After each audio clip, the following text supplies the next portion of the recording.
నగరాలు ఏ విధంగా నిర్మించాలి, నగరీకరణలో ఎలాంటి సమస్యలు ఉత్పన్నమవుతాయి, సవాళ్లను ఎలా ఎదుర్కోవాలి, మెరుగైన జీవన ప్రమాణాలు అందించాలంటే ఎలాంటి విధానాలు అవలంబించాలి అనే అంశాలపై చర్చించేందుకు ఏర్పాటైంది బ్రిక్స్ సదస్సు. ఈ ప్రతిష్టాత్మక సదస్సుకు సాగర తీర నగరం విశాఖ సిద్ధమైంది. స్మార్ట్ సిటీగా ఎంపికైన తర్వాత ప్రపంచ దేశాల దృష్టి విశాఖపై పడింది. ఇప్పటికే అంతర్జాతీయ స్థాయి గుర్తింపు తెచ్చుకున్న స్టీల్ సిటీని మరింత వేగంగా అభివృద్ధి చేసేందుకు చురుగ్గా ప్రయత్నాలు సాగుతున్నాయి. గతంలో పలు అంతర్జాతీయ సదస్సులకు వేదికైన నగరం ఇప్పుడు బ్రిక్స్ దేశాల సదస్సుకు సిద్ధమైంది. 3 రోజుల పాటు జరిగే సదస్సులో బ్రెజిల్, రష్యా, ఇండియా, చైనా, దక్షిణాఫ్రికా దేశాలు పాల్గొంటాయి. 100 మంది విదేశీ ప్రతినిధులతో పాటు మన దేశంలోని పలు ప్రాంతాల నుంచి 400 మంది ప్రతినిధులు రాబోతున్నారు.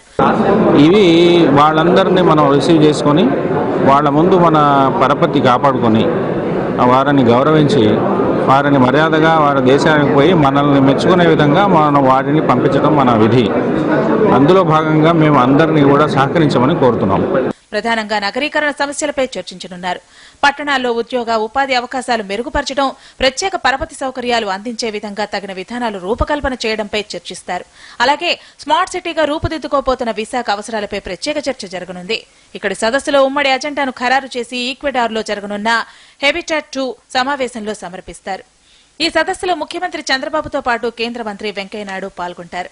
ముఖ్యంగా భద్రతాపరమైన సమస్యలు తలెత్తకుండా పోలీస్ శాఖ పటిష్టమైన ఏర్పాట్లు చేపడుతోంది. విశాఖతో పాటు విజయనగరం, శ్రీకాకుళం నుంచి మొత్తం 2000 మందికి పైగా పోలీస్ సిబ్బందిని రప్పించారు. నేవీ, కోస్ట్ గార్డ్, రోడ్, సముద్ర మార్గాలపై ప్రత్యేక నిఘా పెట్టింది. వైజాగ్ రూరల్ ఎస్పీకి చెప్పేసి, విజయనగరం ఎస్పీ చెప్పేసి అన్ని బోర్డర్ మీద కూడా వాచ్ పెట్టడం జరిగింది. అన్ని అకామిడేషన్ ప్లేసెస్ మనమే ఆల్రెడీ ఎక్సర్సైజ్ చేయడం జరిగింది, అన్ని కవర్ చేయడం జరిగింది. మన బందోబస్తు నడుస్తూ ఉన్నాయి అన్ని హోటల్స్లో, మేజర్ హోటల్స్లో. టోటల్ సుమారుగా మనం ఇది బందోబస్తులో 2000 ఫోర్స్ యూజ్ చేస్తాము, అన్ని ర్యాంక్స్ కలిపి. సదస్సు జరిగే 3 రోజుల పాటు నగరంలో సెక్షన్ 30 అమలు చేస్తున్నారు. ర్యాలీలు, సభలు, సమావేశాలపై ఆంక్షలు విధించారు.